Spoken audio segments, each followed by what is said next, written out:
Bonjour Éric Lombard. Bonjour. Bonjour. Un responsable de la Maison-Blanche a annoncé cette nuit que les Américains suspendaient leur aide militaire à l'Ukraine. Qu'est-ce que ça signifie pour nous, la France, et pour l'Europe ? Alors, c'est pas confirmé, c'est une déclaration qui n'est pas sourcée. Si c'est confirmé, eh bien ça veut dire, comme on le dit d'ailleurs avec le président de la République et le Premier ministre depuis plusieurs jours, et pour le président de la République depuis plusieurs années, l'Europe doit retrouver son autonomie stratégique. Et donc, si l'aide américaine à l'Ukraine se tarit, nous devons intervenir plus pour envoyer plus de matériel, plus d'aide. Nous avons reçu dans le cadre du G7, la réunion des 7 premières puissances du monde, le ministre des Finances ukrainien, et nous avons confirmé, les Européens, et d'ailleurs à l'époque les Américains étaient là et n'ont pas démenti, que nous allions continuer à soutenir l'Ukraine jusqu'au cessez-le-feu. Si c'est confirmé, est-ce que l'Europe peut se substituer à l'aide américaine ? Est-ce qu'elle peut la compenser ? Eh bien, nous allons tout faire pour cela. Il y a une réunion des chefs d'État qui va avoir lieu dans les jours qui viennent. Encore une fois, je ne suis pas sûr que cette décision soit définitive. Ce qui a été annoncé, c'est une suspension. Mais on voit bien pourquoi nous devons nous adapter en autonomie. C'est vraiment le message important de la période. Et les Européens s'organisent pour cela. Le président de la République a été voir le président Trump lundi dernier. Keir Starmer, Premier ministre anglais, a suivi. Les Européens se sont vus. On dialogue en permanence. Il faut, encore une fois, que l'unité européenne permette de stabiliser ce qui se passe sur le continent dans une vision d'un cessez-le-feu le plus rapide possible et d'une paix durable à laquelle nous travaillons. Et vous dites, Éric Lombard, qu'il faut basculer en économie de guerre. Ça veut dire quoi, très concrètement ? En réalité, je pense que la formule la plus adaptée serait économie de paix. Économie de paix, et je ne dis pas ça par goût du paradoxe, mais de quoi s'agit-il ? Nous avons un moment qui a duré depuis en fait la Deuxième Guerre mondiale, où c'était le parapluie américain qui assurait la sécurité de l'Europe. Et la réalité, c'est que les Européens dépensaient peu pour leur défense nationale. On est à des niveaux historiquement bas. La France, c'est 2% de sa richesse nationale. On était dans le passé à des niveaux beaucoup plus élevés. Pour l'Europe, c'est pareil. Et donc, les Américains, mais ça ne date pas de Trump, depuis Barack Obama, nous disent « vous devez assurer votre part du fardeau ».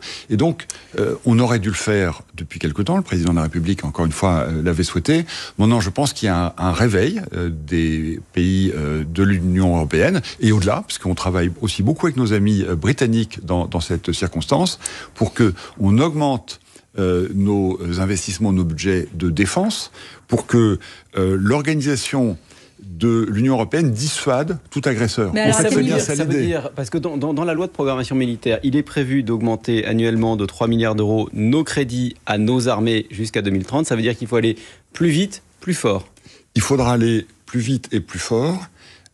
Quel montant et quel délai, ça fait l'objet de discussions qui seront évidemment tranchées par le président de la République, parce que les questions de défense nationale relèvent du président de la République avec le Premier ministre, et auquel naturellement le ministère des Finances et le ministre que je suis contribueront de façon effectivement à faire plus. Ce qui veut dire d'ailleurs pour les Françaises et les Français qui nous écoutent, il ne faut pas se le cacher, nous sommes aussi sous contrainte budgétaire. Et les deux sujets ne s'annulent pas. C'est-à-dire que la contrainte budgétaire, c'est quoi ? C'est que notre pays est très endetté. Nous avons 3 300 milliards d'euros de dette. C'est-à-dire que chaque année, nous versons à nos créanciers, à ceux qui nous prêtent, plus de 50 milliards d'euros, qui est d'ailleurs à peu près le budget de la défense. Et donc, nous devons aussi limiter l'augmentation de notre dette. Alors, si je suis votre logique, on ne doit pas augmenter le déficit de la France, mais on doit augmenter le budget de la défense. Donc, ça veut dire que les autres ministères vont en pâtir. Alors, il y aura moins d'argent pour les hôpitaux, les écoles et tout le reste. Alors, on va maintenir le système de protection sociale français, ça c'est absolument essentiel. La réponse va être sans doute de trouver la façon de faire plus d'efforts. Mais il ne faut pas se le cacher. Nous devrons faire plus d'efforts parce que pour nous protéger, pour bâtir cette économie en faveur de la paix et renforcer la défense dans un modèle européen, nous allons devoir dépenser plus d'argent public, et donc effectivement, ça imposera plus d'efforts. Est-ce que ça veut dire, par exemple, que vous avez un message aux partenaires sociaux qui sont en train de discuter des retraites, voilà, il faut que vous ayez ça en tête au moment où vous négociez l'équilibre du système ? C'est dans ce contexte-là que se pose aussi ce débat ? Tout ce débat, en fait, est en train de s'ouvrir. En réalité, puisque nous voyons l'urgence de nous adapter, nous voyons la nécessité d'avoir un plan au niveau européen et qui, encore une fois, va inclure nos amis britanniques pour dépenser plus. Mais c'est pas plus de dépenses militaires, donc moins de dépenses sociales, c'est ça ma question. Non, ça c'est pas possible. On sait bien que le premier levier pour équilibrer nos finances publiques, c'est ce qu'on appelle le taux d'emploi.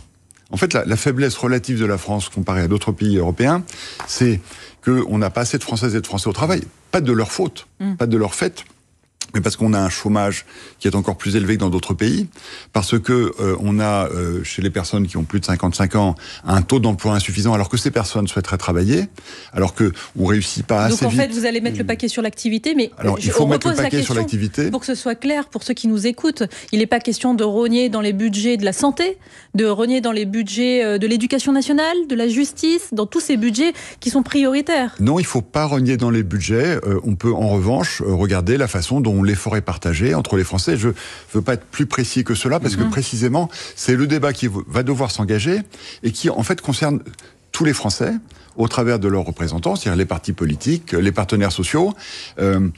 Et ça doit commencer, encore une fois, par le montant supplémentaire. Parce que je veux aussi rassurer les Françaises et les Français, la richesse créée annuellement par l'Union européenne, c'est 10 fois celle qui est créée, citons le pays qui aujourd'hui attire l'attention, la Russie. Donc on a 10 fois plus de richesse que la Russie. Notre budget de la défense, aujourd'hui, est plus de 2 fois supérieur au budget de la défense de la Russie. Donc cette augmentation, elle est tout à fait dans les moyens financiers. Donc on doit tous faire des efforts. C'est ce que vous nous dites ce matin, Éric Lombard. Et on devra tous faire des efforts. Mais alors voilà, il y a des pistes, j'imagine, sur la table pour savoir qui va faire des efforts et comment. Nous sommes en train d'y travailler. Voilà, et donc je vous fais une proposition, c'est celle d'Olivier Faure, le patron du Parti Socialiste, qui était à votre place hier, Olivier Faure que vous connaissez bien, et lui il dit que dans ce contexte géopolitique, il faut que les plus riches doivent participer à cet effort, notamment par l'impôt. Ça fait partie de vos plans, ça ? Il y a deux sujets quand on parle des plus riches. Parfois on mélange les entreprises et les propriétaires des entreprises. Parce que souvent les gens qui sont riches, c'est qu'ils ont une entreprise. Les entreprises participent déjà à l'effort. On a maintenu cette année une surtaxe pour les grandes entreprises qui va rapporter 8 milliards d'euros. D'ailleurs, nous souhaitons qu'elle s'arrête et qu'elle ne dure qu'un an, parce qu'il faut protéger les entreprises. C'est les entreprises qui créent la richesse. Donc nous ne souhaitons pas augmenter les impôts sur les entreprises, parce que à la fin, ça pèse sur le travail et sur l'emploi. Et sur les ménages les plus riches, alors. Et sur les ménages les plus riches, il y avait dans le texte proposé par le gouvernement de Michel Barnier une idée qu'on trouve intéressante, qui est une contribution différentielle pour les hauts revenus. Et nous souhaitons, avec la ministre des Comptes publics, Amélie de Montchalin, pérenniser cette contribution, mais veiller à ce que ce soit surtout une contribution qui lutte contre ce qu'on appelle la suroptimisation fiscale. Certaines personnes peuvent s'organiser de façon tout à fait légale pour que leur contribution à l'impôt soit moindre que celle des salariés. Donc, vous allez lancer rapidement... Alors, ça change... Ce que nous visons, c'est en aucun cas l'outil de travail. Nous souhaitons protéger l'outil de travail, nous souhaitons protéger les entreprises. Mais effectivement, les personnes qui ont une épargne importante, elles doivent contribuer à l'impôt, et c'est sur quoi nous réfléchissons. Alors justement, à propos de l'épargne, Emmanuel Macron disait qu'il n'excluait pas de lancer des produits d'épargne pour permettre aux Français de participer au financement de ces programmes de défense. De quoi est-ce qu'on parle précisément ? Alors, c'est sur une base volontaire. Dans le financement dont on parlait d'efforts publics, mais on souhaite aussi que les acteurs privés soient mobilisés. Les investisseurs, les compagnies d'assurance, les banques. Et avec le ministre des Armées, Sébastien Lecornu, la semaine prochaine, nous réunissons à Bercy les investisseurs pour les mobiliser. Mais les particuliers qui nous écoutent, qui ont par exemple un livret A, un livret développement durable, est-ce qu'on pourrait imaginer que ce type d'épargne puisse être un moment orienté vers les industries de défense ? Il y a deux sujets. Il y a d'abord l'épargne volontaire des Français. Quand vous achetez une SICAV chez votre conseiller financier, il peut y avoir, et je pense qu'il faut qu'il y ait de plus en plus, des fonds spécialisés dans la défense. Et ça, c'est le souhait des Français. Ensuite, vous parlez du livret A, dont j'avais la responsabilité auparavant quand j'étais directeur général de la Caisse des dépôts. Dans les fonds du livret A, il y a déjà des investissements dans des actions de sociétés françaises. Et certaines de ces sociétés françaises, je pense à Airbus, par exemple, ont une part de l'activité dans la défense.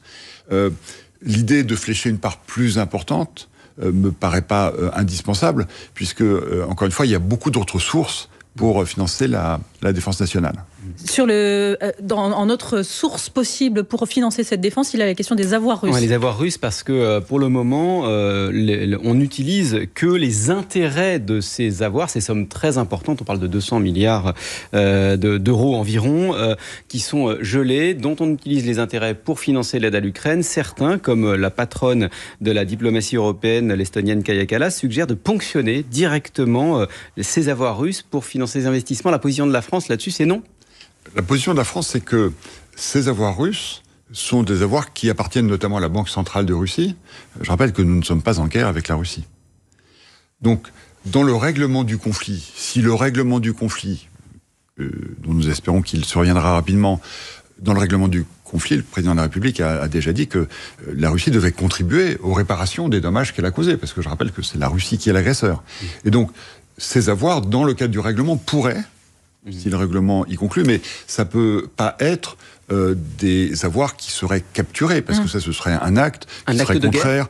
Ce serait pas un acte de guerre, mais ce serait un acte qui est contraire aux accords internationaux auxquels la France et l'Europe ont souscrit. Sur le papier, quand on parle d'économie de guerre ou d'économie de paix, votre formule, Éric Lombard, c'est aussi la possibilité pour l'État de réquisitionner certaines entreprises, certaines chaînes de production. Ça aussi, c'est sur la table ? On n'est pas dans une idée de réquisition. En revanche, c'est vrai qu'il faudra produire plus. Et moi, je vois cela positivement. Il faut garder de l'optimisme dans cette période difficile. Je rappelle que nous souhaitons préparer la paix et maintenir la paix en Europe. Nous sommes en paix depuis 80 ans et il faut évidemment que ça dure dans les dizaines d'années qui viennent. En revanche, la reconversion de certaines unités industrielles qui ont dû fermer ou qui sont en risque, peuvent être reconvertis pour le développement de l'effort de défense. Peuvent être reconvertis, mais à la demande de l'État ? On est dans une économie où ce sont les industriels et la plupart... Alors certains industriels peuvent être des sociétés appartenant à l'État, mais c'est aussi des sociétés privées. Et là, je pense qu'il faut laisser la liberté des responsables d'entreprise de voir qu'est-ce qui va bien. C'est pas l'État qui va dire à Nexter, tiens, vous allez mettre la fabrication de votre affaire dans telle ou telle usine. C'est aux responsables de l'entreprise de le décider. Le mot guerre est utilisé dans un autre contexte ce matin, la guerre commerciale qui s'intensifie avec ses droits de douane qui ont été augmentés encore cette nuit avec la Chine, avec ça cible également le Canada, le Mexique et bientôt l'Union européenne. Est-ce que vous êtes d'ores et déjà très inquiet des conséquences économiques pour la conjoncture ici en France ? On n'est pas inquiet, on est dans la réponse et dans la réponse organisée. C'est une réponse qui se fait au niveau de l'Union européenne, parce que le commerce, c'est l'Union européenne, c'est un commissaire qui s'appelle Maroš Šefčovič qui est en charge, avec en face Ward Lutnick, qui est le patron du ministère du Commerce aux États-Unis. Nous allons rencontrer ces responsables parce que les pays participent aussi à la négociation. Et l'Union européenne a toujours été très claire. S'il y a des droits de douane, c'est néfaste pour l'économie, c'est pas bon pour la croissance, c'est pas bon pour l'inflation. Mais nous sommes dans une négociation qui est dure avec un gouvernement américain dont nous voyons bien qu'il est extrêmement dur dans ses rapports internationaux. Et donc nous réagirons de façon proportionnée, de façon à pouvoir aller à la table de négociation. Mon homologue Vous en avez parlé, pardon, mais vous étiez à la Maison-Blanche avec le président de la République lundi dernier. Vous étiez dans le bureau ovale, vous en avez parlé avec vos homologues. Vous avez parlé de ces droits de douane qui vont exploser ? J'ai vu mon homologue Scott Bessent, qui est le secrétaire au Trésor, comme on dit aux États-Unis. Il vous a dit on va le faire. Alors, je lui ai dit que ce serait pas bon pour l'économie. Et il m'a dit, mais si on négocie, on peut aussi négocier à la baisse. Donc, on a une palette extrêmement ouverte. Il faut regarder ça avec calme, avec sang-froid. L'Union européenne est le premier marché des États-Unis. Donc nous avons intérêt à trouver un accord. Simplement, on a des négociateurs qui jouent un jeu dur. Nous allons jouer un jeu dur et nous allons parvenir à un accord. En tout cas, il faut que nous parvenions à un accord équilibré qui protège nos économies. Éric Lombard, vous avez présenté hier à Bercy un plan d'action pour améliorer le pilotage des finances publiques avec notamment la création d'un comité d'alerte qui associera le Parlement. Qu'est-ce que c'est exactement ? Les finances publiques, c'est un sujet sérieux et c'est un sujet qu'il faut partager avec les Français. Et donc, avec la ministre Amélie de Montchalin, on souhaite qu'il y ait un débat qui se fasse beaucoup plus devant les Françaises et les Français.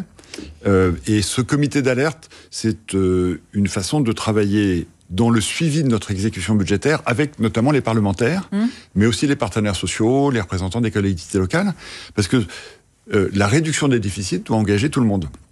Et nous souhaitons, en plus de ce comité d'alerte, qui est un élément un peu technique, qu'on engage un grand débat pour que, au fur et à mesure de l'exécution budgétaire, les Françaises et les Français sachent où nous en sommes, Parce qu'en fait... C'est quoi, c'est une opération transparence? C'est une opération transparence, c'est une opération vérité, et c'est surtout une opération partage, parce que, vous l'avez bien compris, et ça c'est mon rôle de ministre des Finances de le dire aux Françaises et aux Français, si on veut réduire nos déficits, si on veut financer une économie pour une paix durable, eh bien ça va demander des efforts, il faut que les efforts soient partagés, et il faut que les impôts et les cotisations versées par les Français, il faut que chacune et chacun sache où cela va, à quoi cela sert, comment est-ce que on soutient la recherche, comment on soutient l'éducation nationale, comment on soutient la défense. Tout ça doit se faire dans la transparence. Et nous souhaitons que Bercy devienne une maison ouverte, transparente.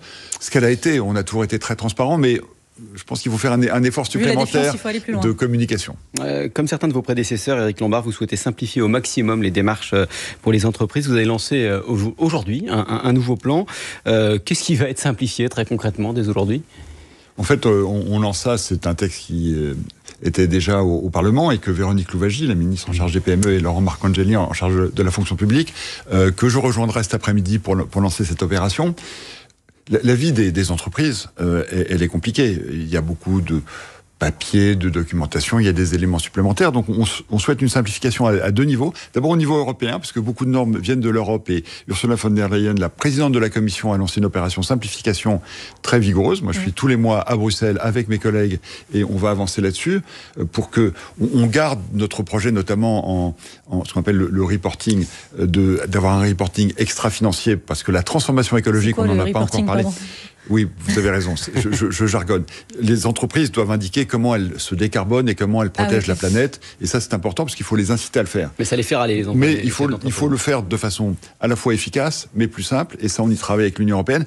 Et puis, la France elle-même, parfois, met en place des procédures un peu compliquées, des papiers, vous avez les documentaires CERFA. Donc, avec les ministres, on va travailler à simplifier tout ça. Et surtout, toute nouvelle initiative, parce que, évidemment, le Parlement a toujours beaucoup d'idées, on va tester l'initiative avec les entreprises elles-mêmes. De façon à ce que les entreprises vous disent « Attendez, là, ne faites pas ça, c'est compliqué, on a une autre idée ». Le dialogue est la marque de fabrique de ce gouvernement avec François Bayrou et on va dialoguer aussi avec les entreprises. Merci Éric Lombard d'avoir été avec nous ce matin sur France Info. On va vous laisser filer un petit peu plus tôt que prévu parce que vous avez une réunion importante dans quelques minutes. Merci en tout cas d'avoir été avec nous.